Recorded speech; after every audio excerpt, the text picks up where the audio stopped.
Good morning, everyone. Everybody now wants to read you a story. So this morning, we've got Odette as our very special guest. Odette is joined, of course, by Poppy, Chilli and Peru, who've all had their turn. Now, you might remember that yesterday we had the story about the man who killed two thieves with a chicken. Let's pick up where we left off with Hassan. Odette, over to you.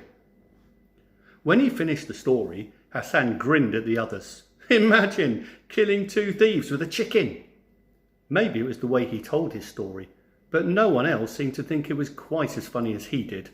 And when Bets jumped in and began discussing what, if anything, it meant, Hassan told her she was being ridiculous.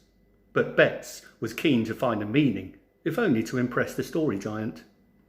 It's about how greed can blind you, she said. It's about how it can make you do stupid things. Can you think of anything more silly than the idea of an intelligent chicken? What do you think, Liam? Well, Liam could think of a lot of things sillier than a chicken. Half the population of the world, for example. But he simply shrugged and nodded in agreement.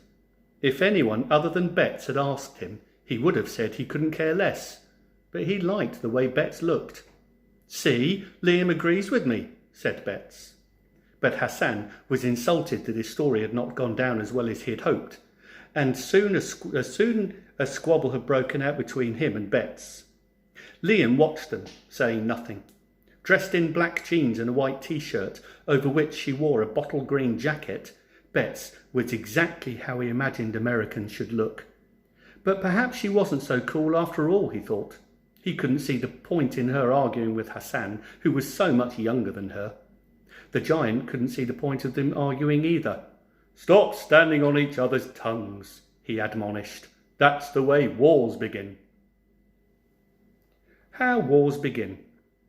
3 children from different countries found some money outside a shop and decided to go in and buy something. The first boy was Greek. He said, "I'd like some zaccarotta." The second boy was from Italy. He said they should all buy something he called dolce with the money. The third boy, who was from France, insisted they had bonbons.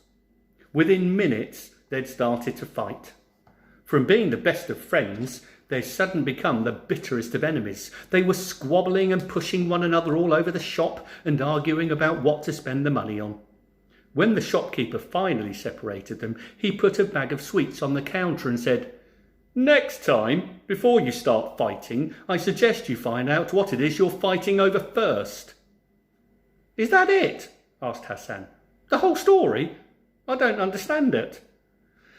"They all wanted the same thing," said the giant. "They were all asking for sweets in their own language, but they didn't know it.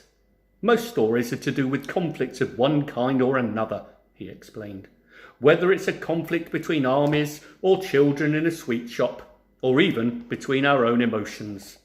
It is often what makes us want to read and hear stories. We're all keen to know the outcome of whatever the conflict is." "I'll tell another story," said the giant, "this time about a different kind of conflict." Well, very well read, Odette. Children, before we go, I'd like you to do something for me, if you get the chance. Could you find out, please, a little bit more about pangolins?